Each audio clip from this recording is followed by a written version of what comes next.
Les grandes gueules. Tout sur les dessous de l'actu. Ici, l'actu rime avec liberté de ton sur Radio Espace. Mais aussi sur Espace TV tous les soirs, vous avez accès à cette émission. Merci de nous rejoindre dans la deuxième partie de cette émission. Vous nous écoutez du côté de Kindia sur Kaniazik. Vous le voyez à l'écran, notre premier invité ce matin. Tous les résultats définitifs donc des élections communales du 4 février désormais connus en Guinée, alors que l'heure devrait être à l'élection des exécutifs communaux dans les 342 circonscriptions concernées. Les partis d'opposition qui continuent donc de crier à la fraude rejettent en bloc ces résultats tels que publiés par l'institution électorale. Quelles sont les options choisies donc par le PADES pour s'élever contre les résultats donnés par la CENI? Jusqu'où compte-t-il aller? On essaie de comprendre ce matin avec notre invité, Dr Ousmane Kaba, président du PADES, député à l'Assemblée nationale. Dans l'actualité également, la grève d'une frange importante du corps d'enseignants dans le primaire et le secondaire, déclenchée le 12 février dernier. Elle entre dans sa 3e semaine. Cette grève, sans aucune issue, soit trouvée. Donc, voilà, on essaye de comprendre ce matin avec cette paralysie donc dans la capitale, mais aussi à l'intérieur du pays, avec Monsieur Mohamed Traoré, il faut le rappeler, chef de cabinet au ministère de la fonction publique et de la réforme de l'administration. D'autres sujets viendront s'ajouter à tout ceci. Aboubacar, nous continuons le débat avec notre invité ce matin. Alors, Dr Ousmane Kaba, avant la pause, vous étiez en train de relever des dysfonctionnements et des cas de fraude de ce que vous avez constaté sur le terrain. Alors aujourd'hui que tous les résultats sont connus, est-ce que vous allez vous en remettre à ce qui a été donné par la CENI comme chiffre, ou vous allez protester, et si c'est le cas, par quels moyens et comment? Oui, avant cela, je voudrais juste, avec votre permission, dire quelques fraudes massives qui ont eu lieu très rapidement. Nous avons déjà vu des milliers de procurations qui étaient détenues, et les chefs de quartier, vous savez, le taux de participation était très bas. Les chefs de quartier ont ramassé des millions de cartes électorales associées à des procurations, et c'est ce qui a permis de bourrer les urnes. Ouais. Ça, il faut le dire. Ça, c'était la première chose. Nous avons aussi des bureaux fictifs.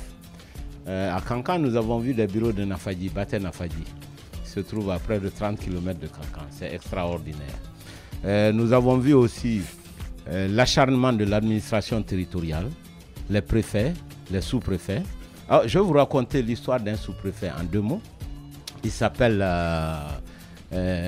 Baro Kouyaté, sous-préfet de Morodou. Il est allé jusqu'à enlever les affiches d'un candidat officiel du PADES dans la maison du candidat. C'est incroyable. Il va dans la maison, tellement il a enlevé toutes les affiches. Il va jusque chez lui, dans sa maison. Le candidat officiel, il lui déchire les affiches. Le candidat Suleiman Diakité. Malgré tout ça, on a pu quand même avoir 2 délégués à Morodou. Voyez-vous, jusqu'où l'administration peut s'impliquer. Nous avons vu des secrétaires généraux, des directeurs, des ministres, des directeurs qui viennent avec beaucoup d'argent public volé, distribué, c'est extraordinaire, à des jeunes qui maintenant se mettent à bourrer les urnes. Que les gens ne votent pas pour un candidat, c'est une bonne chose parce que c'est la démocratie. Mais que ces mêmes personnes se lèvent pour bourrer les urnes, c'est là qu'il y a vol. Et là, il faut faire très attention. On ne peut pas accepter que des directeurs des régies financières et autres, des grands directeurs, des secrétaires généraux prennent l'argent public volé pour aller distribuer des centaines de millions partout en Guinée. C'est extraordinaire. Alors, ça, c'est un défi. Alors, ce qui s'est passé aussi, juste un petit mot pour terminer, je ne vais pas faire tout le catalogue, mais vous avez eu des partis qui ont été exclus de la centralisation. Un exemple terre à terre. Tel le vôtre? Oui, le PADES a été exclu de la centralisation à Kouroussa. Et j'ai appelé le président de la CENI, M. Kébé. J'ai dit, mais qu'est-ce qui se passe? Lui me dit, mais c'est complètement illégal, on ne peut pas faire la centralisation sans les partis politiques, qui sont les acteurs. Et il dit, il va téléphoner à Kouroussa. Il a téléphoné à Kouroussa, c'est devenu pire. Parce que là, les représentants des partis, non seulement ils n'étaient plus admis dans la salle, mais même dans la cour.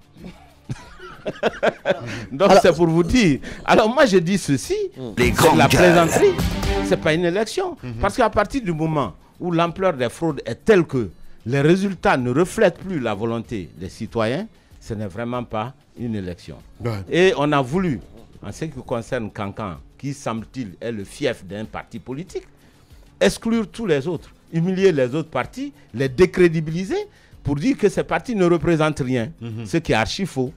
Moi, j'ai bien vu le résultat là-bas. Des partis qui ne pouvaient même pas faire des manifestations ont 3, 4, 5 fois plus de résultats que le PADES. C'est extraordinaire. Mais qui croit dans cette histoire, Dr Ousmane? Vous vous étonnez ce matin à dire que ça s'est très mal passé. Entre-temps, peut-être une question qui fâche, vous avez été collaborateur du pouvoir en place, docteur. Tout cela vous étonne aujourd'hui? Non, pas du tout. J'ai été collaborateur, mais sur la bonne foi. Nous avons cru qu'on allait à la démocratie. Nous avons cru que c'était un combat pour la Guinée, mais il y avait un agenda caché. Alors, vous n'allez pas nous dire que tout s'est bien passé aux législatives qui vous ont permis d'être à l'Assemblée nationale. Justement. Vous étiez encore... En ce moment, il était du pouvoir. Et vous avez été sur le terrain pour appuyer votre parti à maximiser ses chances. Ses chances de siège à l'Assemblée nationale. C'est une très bonne observation. Mais je peux vous mettre au défi. Pendant que moi je faisais la campagne, je n'ai jamais participé à la fraude massive.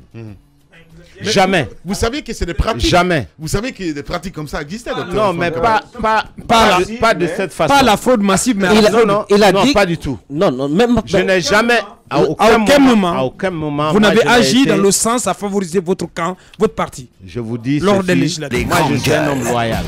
Et je ne fais pas de la politique amorale. On ne peut pas faire de la politique sans éthique. Le vrai ennemi de la Guinée, c'est le chef de quartier qui tripatouille les élections. Le vrai ennemi de la Guinée, c'est le directeur qui va tripatouiller dans les élections. Parce que changer les élections, c'est changer la volonté populaire. C'est anti-patriotique. C'est très très dangereux. Vous avez l'air ratatouillé ce matin, docteur Ousmane Kaba. Non mais c'est important. Je dis, vous avez l'air ratatouillé ce matin. Pas du tout. Mais si. Parce que vous vous étonnez. Vous dites que ces pratiques-là, vous saviez que ça existe. Mais en même temps, à cette échelle-là, là c'est autre chose. Je n'ai jamais vu ça. Mais ça existe. Lamine, pour vous appuyer, il y a ce fichier électoral. On se rappellera qu'à l'issue du dialogue politique, vous avez décidé, les parties prenantes ont décidé d'aller à ces élections avec un fichier électoral qui n'a pas été audité et on connaissait les problèmes, les cas de mort des enfants. Et aujourd'hui, est-ce qu'on peut se permettre d'être étonné de ces cas de fraude massive? Non, parler de fichier électoral, c'est une chose. Aller bourrer les urnes devant tout le monde avec l'argent volé, c'est autre chose. Je pense que le danger, c'est de tout mélanger. C'est de tout mélanger. Non, attendez. Pas que c'est un danger quand on sait qu'il y a des cartes qui vont circuler et justement qui ont fait des sacs. Madame, on parle pour se comprendre. Allez-y, docteur. On peut toujours discuter des listes électorales. Les uns et les autres peuvent avoir leurs avis divergents sur la validité des listes électorales. Ça, c'est une chose. Mais se lever en pleine journée avec des directeurs corrompus, avec l'argent public, qui sont ces directeurs-là, docteur? Aller déverser. Mais ils sont là, tout le monde les connaît. Allez déverser cet argent. Et sauf les auditeurs. Non, mais du côté de Cancan, c'est important parce que vous avez quand même fait une tournée bien avant ces élections-là, docteur. Peut-être que l'implantation, je veux dire, de PADES du côté de Cancan, ça surprend un petit peu le parti. Je parle du RPG Arc-en-Ciel. Dites-nous un petit peu la touche finalement à la fin du compte. Mais c'est important, docteur Ousmane Kaba. Quoi? Je n'ai pas compris. Vous m'écoutez, mais vous ne comprenez pas. Ou vous êtes ailleurs. Je dis, vous avez été à Cancan bien avant les élections. Vous avez été dans les villages. Pour essayer de sensibiliser cette population, une manière de voter PADES. Parce que la réalité, c'est que nous avons des défis de route, d'eau, d'électricité. Voilà les vrais problèmes. C'est ce que moi, je vais expliquer aux gens. Donc, je ne suis pas là pour faire de la politique politicienne, puisque je ne suis pas un politicien professionnel. Mais je n'ai jamais pensé qu'on peut être aussi... qui puisse avoir autant de manque d'éthique. Les grandes gueules. Alors moi je suis très étonné par la manière dont les choses se passent. Peut-être pas vous, docteur, mais bien avant ces élections, on a reçu plusieurs acteurs politiques dans ce studio qui, à un moment donné, dans leur discours, avaient donné une espèce de blanc-seing à cette CENI. N'est-ce pas? On a dit que désormais, on peut faire confiance en la CENI. Elle est à même d'organiser cette élection. Après élection, faut le nuancer, on se retrouve avec beaucoup... Si, bien sûr, je le nuance. Après l'élection, on se retrouve avec beaucoup de problèmes. Et cette pratique dont on parle, cette pratique d'organisation de la fraude, elle existe quand même depuis 2010. Dans ce pays, ce n'est pas un fait nouveau. Quelle est la question, Roby? La question est là. Avant 2010. Oui. Sans doute. Elle existe depuis avant 2010 ou pas? Les grandes gueules. Voilà. Ce que je vais vous dire, je crois qu'il faut nuancer le jugement sur la CENI. Ouais. Le président de la CENI, c'est quelqu'un qui essaie de bien faire son travail. Mais en réalité, le corps de la CENI n'obéit pas à la direction de la CENI. Il faut le savoir. Donc il y a des milliers de personnes qui viennent des partis politiques qui sont camouflés dans la CENI et qui font exactement ce qu'ils ont envie de faire, quel que soit ce que dit le président ou la direction de la CENI à Conakry.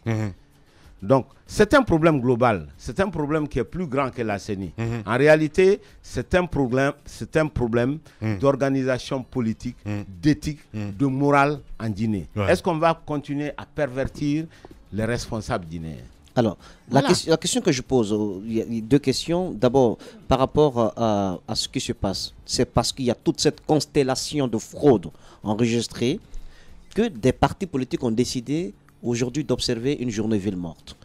Qu'est-ce que vous pensez de cette forme de protestation de l'opposition républicaine? Vous êtes associé ou pas du tout? Voilà. Non, moi je ne fais pas partie de l'opposition républicaine. Oui. Non pas que je désapprouve ce qu'ils font. Vous approuvez? Non. Non pas que je désapprouve ce qu'ils font, mais parce que je ne fais pas partie de l'organisation. Parce que vous n'avez pas été consulté républicaine. Si vous étiez consulté, si vous aviez été consulté comme personne physique. Ok. Mais pour un parti politique, il faut d'abord que toutes les instances se réunissent et que l'on décide ensemble ce qu'il faut faire. Moi, je ne suis pas pour la dictature. Je ne suis pas pour une histoire de parti politique qui se résume à une personne. Oula. Mais bien sûr. Qui est cette personne?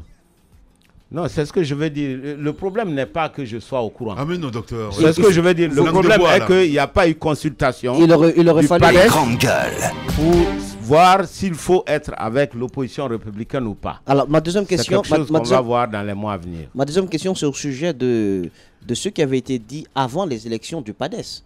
On nous a dit que votre parti était illégal.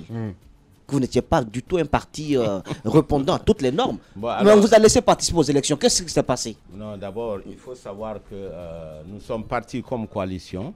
J'ai beaucoup bataillé ici parce qu'on a d'abord voulu empêcher que le PADES soit sur le paysage politique, ce qui est complètement illégal. Et on ne peut pas priver un citoyen, quel qu'il soit en Guinée, de ne pas avoir un parti politique. Ça n'a absolument aucun sens. C'est contre la Constitution, c'est contre l'article 10 de la Constitution qui dit ceci, que tous les Guinéens sont libres de faire des associations politiques, économiques, sociales et culturelles. Première chose. Et c'est une bataille que j'ai menée ici. Et l'administration est restée sourde. Nous avons fait une coalition et vous savez que la coalition, puisque nous avons l'agrément de RDI, la coalition, vous donnez le nom que vous voulez. Donc on a donné le nom coalition PADES. Et nous avons pu faire les élections, mais avec cette trouvaille seulement 10 jours avant les dates de clôture. Si nous avions eu un mois, le PADES serait dans toute la Guinée. Et malgré cela, si vous voyez, nous avons près de 80 délégués répartis sur toute l'étendue du territoire national. Malgré la fraude. Malgré la fraude. Malgré les empêchements pour le PADES d'être sur le terrain politique jusqu'à la dernière minute. Donc nous avons été pris par le temps. Mais vous avez vu ce que nous avons fait. Donc l'impréparation. Oui, l'impréparation, le manque de temps. Parce que le PADES a été empêché jusqu'à la dernière minute. Mais malgré cela, regardez les résultats. Les gens sont étonnés. Nous avons eu près de 80 candidats à travers toute la Guinée, de Boké à Labé, à Tunturun, à Mali, à Lelouma. À Koubia, nous avons même 2. Et dans toute la forêt Zérekouré, dans certaines sous-préfectures de Zérekouré, comme Yalinzou, nous sommes à Passaya, dans une sous-préfecture de Farana, y compris aussi les grandes gueules. Nous sommes à Gekedou, à Massantan. Nous sommes présents partout, à Beila, à Damaro, Komodou, bien sûr. Nous sommes un peu partout en Guinée. C'est extraordinaire. Et nous avons été félicités partout parce qu'il y a eu beaucoup d'obstacles au PADES, mais le PADES répond à des aspirations du peuple de Guinée. Le développement économique, le manque d'infrastructures, les manques de routes, les manques d'eau et d'électricité sur toute l'étendue du territoire national. Voilà les défis que nous avons. Et le manque de jobs pour des milliers et des millions de jeunes que nous avons. C'est le vrai problème. Avant de continuer, parce qu'il dit qu'il ne connaît pas la politique, donc on peut dire que PADES c'est un parti dépolitisé. Non, ça dit PADES c'est un parti politique, oui. mais qui est dirigé par un économiste qui n'est pas un politicien professionnel. Un parti politique dépolitisé. Ah non, Lamine. Appelez ça comme vous voulez. Mais ce que je veux dire, c'est que je ne suis pas un politicien professionnel qui sait mentir, qui sait tromper. Mais je suis obligé de faire de la politique, puisque les politiciens n'arrivent pas à faire de la bonne économie. Bien. Allez-y, Tamba. Alors, docteur, deux questions. Oui. Il faut quand même reconnaître que ces élections locales, c'était pour le PADES une sorte de baptême de feu. C'était donc un test. Et le discours qui revient de chacun des partis politiques, des grands comme des petits, entre guillemets, chacun dit on nous a fraudés, on nous a volés, on aurait pu avoir un meilleur score. Est-ce que ce n'est pas une excuse facile finalement? Vu que c'était votre baptême de feu, comment mesurer votre poids politique avant, puisque c'est la première expérience électorale à laquelle vous participez? C'est la première question. C'est pour cela que c'est criminel de faire de la fraude massive, parce qu'on n'arrive pas à mesurer la popularité, on n'arrive pas à mesurer le vrai poids des partis politiques. Et c'est pourquoi que la fraude est dangereuse pour un pays à tous les niveaux. Mais pour le PADES, c'est très simple. Nous avons eu plusieurs, parfois 3 délégués, 4 délégués dans différents coins. À Kanka, nous avons eu qu'un délégué. Alors, ça blague. J'ai même eu 2 délégués à Koubia et à Kanka, un délégué. Alors, faites le bon sens. Comment est-ce possible? Les grandes gueules. Ça veut dire simplement qu'on s'est acharné dans le soi-disant fief pour décrédibiliser le PADES, vouloir dire à tout prix que le PADES ne vaut absolument rien. C'est une des hypothèses possibles, en tout cas. C'est une des hypothèses, oui, absolument, à devoir confirmer ou à infirmer. Maintenant, naturellement, alors, je voudrais terminer avec la deuxième question. Avec votre permission, je voudrais juste montrer ça à vos téléspectateurs. Ici, vous avez une jeune dame. Elle s'appelle Assa Sangaré. Elle était candidate à la mairie de Niantana. Niantana, c'est la sous-préfecture qui est à la frontière du Mali. Au fond fin de Mandiana. Vous savez, elle a été renvoyée. Elle a été renvoyée de son travail d'institutrice parce qu'elle a été candidate du PADES. Voyez un peu la violence. Pendant ce temps, des sous-préfets se permettent d'aller arracher les affiches des candidats jusque dans leur maison. Alors, ça devient grave. Absolument, c'est quelque chose d'absolument grave. Il faut quand même pointer du doigt cette persécution des cadres. Ce n'est pas acceptable. Chacun de nous a le droit de se présenter. Je vais terminer, avec, pour ma part en tout cas, avec cette deuxième question. Vous avez entendu sur la CENI. Vous savez bien que le peuple de Guinée a confié la chose électorale à une institution précise, c'est la CENI. Tout à l'heure, vous disiez, certes, le leadership, la tête de la CENI, ça va, il y a de la volonté, mais le corps n'obéit pas à la tête. Je ne le comprends pas. Parce qu'il s'agit quand même d'une structure administrative qui relève d'une tête, et normalement, la tête doit avoir de l'influence et de l'appoigne sur ce corps. Je suis d'accord avec vous. Ce que l'on va faire, c'est que nous, les partis politiques... Comment en sortir, justement? Attendez, nous, les partis politiques qui avions été victimes, nous avons exigé que la direction de la CENI change les membres des CESPI. Prenne d'autres jeunes qui sont apolitiques, qui sont beaucoup plus neutres. Bien. Et que les mêmes personnes ne soient pas reconduites.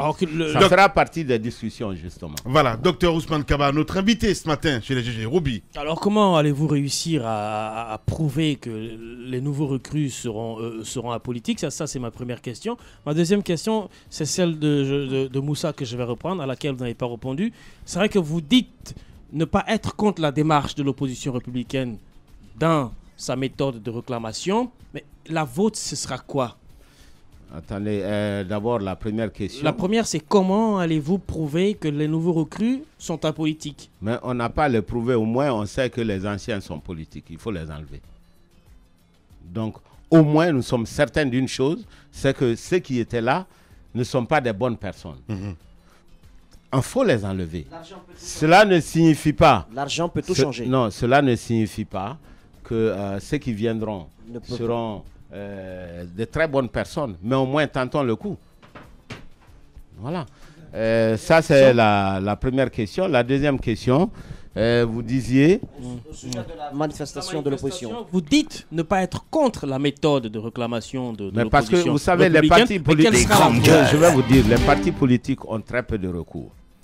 Premier type de recours, c'est la justice. Nous l'avons essayé et nous continuons. Par exemple, là, pour cette dame, Assa Sangaré de Mandiana à Nyantana, nous allons saisir la justice et envoyer au tribunal de première instance de Mandiana la direction de l'éducation de Nyantana. On va le faire. Donc, il faut croire en la justice. Il faut continuer.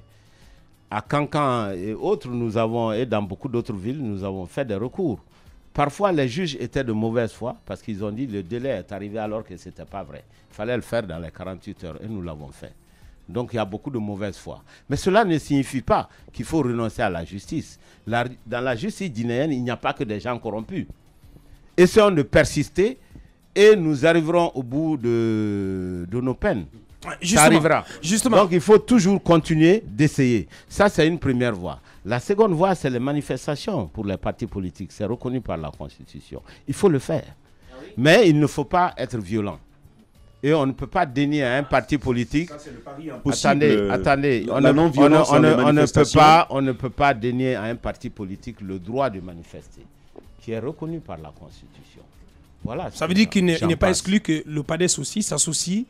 Si vous étiez... Aucun parti politique ne peut exclure la possibilité de manifestation. Aucun parti politique. Le PADES donc pourrait rejoindre les rangs de l'opposition républicaine dans le cadre des manifestations et éventuellement les semaines et mois à venir si cela vous étiez demandé? Non, je ne peux pas répondre à la question. Je vous ai dit qu'il faut déjà consulter la base du parti pour savoir quelle est la direction qu'il faut prendre. Alors, mais ce que je dis, c'est que nous n'avons pas le droit de condamner les autres partis qui font des manifestations. Mais justement, c'est leur recours naturel. Mais ce qu'il faut éviter, c'est qu'il y ait de la violence en Guinée. Personne n'a intérêt à ce qu'il y ait de la violence en Guinée. C'est pour ça, quand on est responsable politique, il faut être responsable de la paix. Mais la paix signifie aussi de dire au gouvernement, de dire à ces démembrements corrompus qu'il faut qu'ils fassent attention, qu'ils arrêtent leur travail de sape des résultats d'une élection. Bien, docteur, parce que c'est de là que ça vient. Dans votre dénonciation de ce qui s'est passé, de ce que vous qualifiez de mascarade électorale, vous pointez du doigt les administrateurs territoriaux, mais aussi les cadres au niveau de l'administration centrale. Oui, des fonctionnaires véreux qui se promènent avec des centaines de milliards. Bien, pendant ce temps, vos pairs de l'opposition républicaine, je veux dire notamment l'UFDG, pointent plutôt les magistrats qui ont eu à conduire les opérations de centralisation. Alors, de quel regard vous avez apprécié le travail qui a été celui des présidents et vice-présidents des CACV? Non, c'est-à-dire, moi j'ai observé la fraude à tous les niveaux. Pas seulement au niveau de la centralisation, mais en amont de la centralisation. Je vous ai parlé des milliers de trucs avec les chefs de quartier. Ça n'a rien à voir avec les magistrats. C'est simplement les citoyens qui travaillent contre leur pays pour des intérêts mesquins. Et c'est beaucoup plus large que ce problème de magistrats. Voilà, c'est la société guinéenne vraiment qu'il faut voir. Et qu'on voit tous les chefs de quartier, qu'on les sensibilise au fait qu'ils sont en train de trahir leur pays. En travertissant les résultats des élections, on fait du tort à la Guinée. Et ils font du tort à leurs familles et à leurs enfants. Parce que ça envoie l'instabilité politique. L'instabilité politique envoie la décroissance économique, le manque d'investissement, et le manque d'emploi des milliers de jeunes. Voilà ce que ça fait comme conséquence pour un pays. Donc ça impacte sur le niveau de vie des milliers de Guinéens. Mais ils ne connaissent pas ces liens-là. Donc il faut sensibiliser, dire à un chef de quartier que si vous trichez avec les cartes électorales, vous empêchez votre enfant d'avoir de l'emploi. Alors justement, quand vous parlez d'instabilité aujourd'hui, quel rôle, si on veut, ou bien quelle place donner au travail qui a été effectué par l'ensemble de la classe politique guinéenne? Parce qu'on a l'impression qu'on est dans un cycle. C'est vrai, je vous ai posé une question, vous mettez l'accent sur le fait qu'on met l'argent du contribuable guinéen à la disposition de l'autre partie, mais après, on se souviendra de ces dialogues, de ces rencontres pour justement aller vers des élections crédibles. Et on se rend compte que d'année en année, on n'en sort pas. Qu'est-ce qui se passe? Qu'est-ce qu'il faut faire pour enfin aller vers de véritables élections et justement travailler par les développements dans ce pays? Je suis autant désolé que vous, mademoiselle ou madame. Ouais. C'est désolant pour notre pays. Mais cela ne signifie pas que nous allons baisser les bras. Ouais. il faut continuer à travailler, il faut continuer à sensibiliser. Ce que nous sommes en train de faire, même cette dénonciation, c'est déjà un progrès. C'est l'importance de la presse. Vous savez, madame, les gens sont étonnés de savoir que, comme je l'ai dit tout à l'heure, un chef de quartier qui tripote une élection ne sait pas que c'est à cause de cela que ces 3 ou 4 enfants n'ont pas de boulot. Il faut lui expliquer. Parce que si vous tripotez les élections, vous envoyez l'instabilité politique. Et s'il y a instabilité politique, il n'y a pas d'investissement. Et s'il n'y a pas d'investissement, votre enfant ne peut pas avoir du travail. Voilà un travail, voilà une sensibilisation, une pédagogie. Il faut apprendre aux Guinéens que être patriote, c'est de ne pas accepter de rentrer dans ce jeu-là. Si vous le faites pour votre parti, vous êtes en train de travailler contre tout le peuple de Guinée et contre vous-même, sans le savoir. Cette responsabilité aujourd'hui incombe, docteur, si vous me permettez, à vous les politiques qui avez les moyens et l'aura de parler à un grand nombre aujourd'hui. Je suis d'accord avec vous. C'est ce que j'essaie de faire ce matin. Est-ce que s'asseoir, pointer du doigt le chef de quartier de loin, vous le faites. Mais vos pères ne le font pas. Les discours sont tout autres dans ce pays que de la pédagogie. Il n'y a pas de pédagogie dans les discours politiques dans ce pays. Il faut en faire. Il faut en faire pour que les gens soient conscients des problèmes qui nous guettent. Bien. Même les cadres qui s'infiltrent dans le jeu politique avec violence, les cadres ont le droit de choisir leur candidat. Personne ne peut le nier. Les cadres ont le droit même de dire à leur famille votez pour tel parti ou tel parti. C'est un droit absolu. Ce qui est condamnable, c'est de prendre l'argent du contribuable, d'aller corrompre certains jeunes. Vous insistez dessus, mais vous n'avez pas de nom, docteur. Vous êtes et l'argent du contribuable et corrompre les jeunes et que ces jeunes aillent bourrer les yeux, faire de la falsification, des choses comme ça. C'est là que c'est très Vous commencez vraiment à être politique, docteur Ousmane Kaba. Allez-y, Moussa. Vous appelez une manifestation, vous êtes d'accord pour la méthode de la manifestation, de la protestation. Vous n'êtes pas d'accord pour qu'il y ait des violences. Mais vous vous souvenez que les violences ont commencé dans les urnes. Lorsqu'on met un délégué dehors, c'est qu'on a commencé la violence. Lorsqu'on ne respecte pas le vote du citoyen, on a commencé la violence à ce niveau. Je suis d'accord avec vous. Alors, ce que je veux également vous rappeler, c'est que qu'est-ce qui pourrait amener notre champion de la négociation, qui a fait ses preuves, je regarde mes 2 amis à la tête de l'Union africaine, à s'impliquer pour désamorcer cette crise. Il a permis quand même, on citait les hauts faits de son mérite à la tête de l'Union africaine. Il a permis au Maroc de rentrer dans le giron de l'Union africaine. Il a permis à la Gambie. Mais il y a une crise, il y a des foyers de tension un peu partout dans ce pays. Pourquoi le champion des négociations n'agit pas? Il parle de qui? Il parle du Alpha Condé. Honnêtement, j'avais pas compris. Le docteur, il faut le rebrancher un petit peu, Mamoudou Condé, ce matin. Les grandes gueules. Non, honnêtement, j'ai cherché dans ma tête. Il parle de Kora Alpha Condé. Le grand frère. Oui. Écoutez, je pense qu'il a envie que le pays soit pacifique. Parce que c'est son intérêt. D'ailleurs, en tant que chef d'État, on a toujours envie que le pays soit pacifique. Donc, je pense qu'il va entendre votre appel. Il nous écoute en ce moment. Non, il nous écoute. Attendez. Allez, laisse-le parler, s'il te plaît.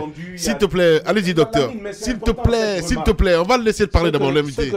Tamba. Ce que je veux dire, c'est que c'est un travail collectif de l'élite guinéenne. Il faut que l'élite guinéenne soit consciente que tout intellectuel qui s'implique dans les malversations dans les élections rend un mauvais service à ce pays. C'est très, très important. Moi, de toute ma carrière politique, je n'ai jamais été impliqué dans les malversations d'élections. Même quand j'étais partisan, quelque parti que ce soit. Parce que c'est fondamental. Si les Guinéens ne se ressaisissent pas, on va vers des crises permanentes. Même après ce régime, on risque d'aller encore dans les mêmes crises. Chaque fois que les gens ont le sentiment d'injustice, d'être trichés dans une élection, ça envoie des frustrations énormes. Et lorsqu'il y a manque de communication, les frustrations se transforment en violence. Il faut éviter qu'il y ait de la violence dans ce pays. C'est très très important. Il est 10h30. Les grandes gueules. La minute, oui ou non.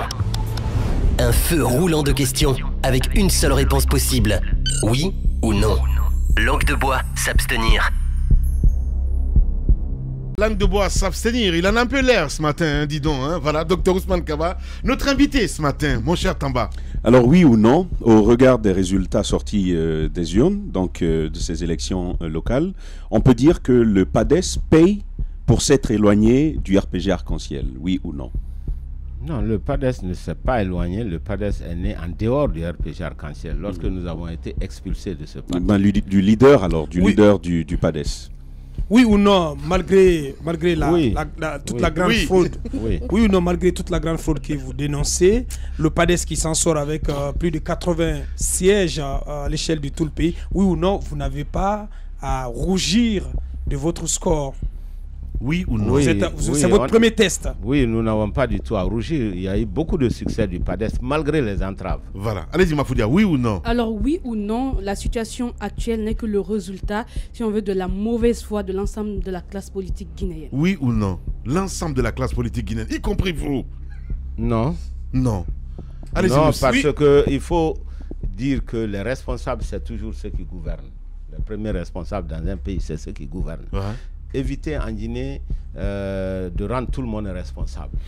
Le Guinéen moyen n'est pas responsable. C'est ceux qui détiennent des parcelles d'autorité qui sont responsables de la situation du pays. Oui ou non? Oui ou non, puisque les jeux d'alliance vont s'ouvrir pour l'élection des exécutifs communaux. Oui ou non, les voix ou les sièges du PADES ne vont pas aller n'importe où à n'importe quel prix. Oui, je suis d'accord avec vous. J'ai déjà une petite expérience de ça parce que ça dépend de la localité. Il ne faut jamais oublier que c'est une élection locale. Le dernier mot ne revient pas au leader du parti. Vous donnez votre opinion, mais vous tenez compte de la réalité locale. Il ne faut jamais violer cette réalité locale. Oui ou non, Moussa Moïse? Oui ou non, il est temps que le chef de l'État personnellement s'implique pour désamorcer ces différentes crises. Oui. Oui. Oui ou non, vous avez été démarché récemment par l'UFDG? Par l'UFDG? Oui. Vous savez bien de quoi je parle. Non, écoutez.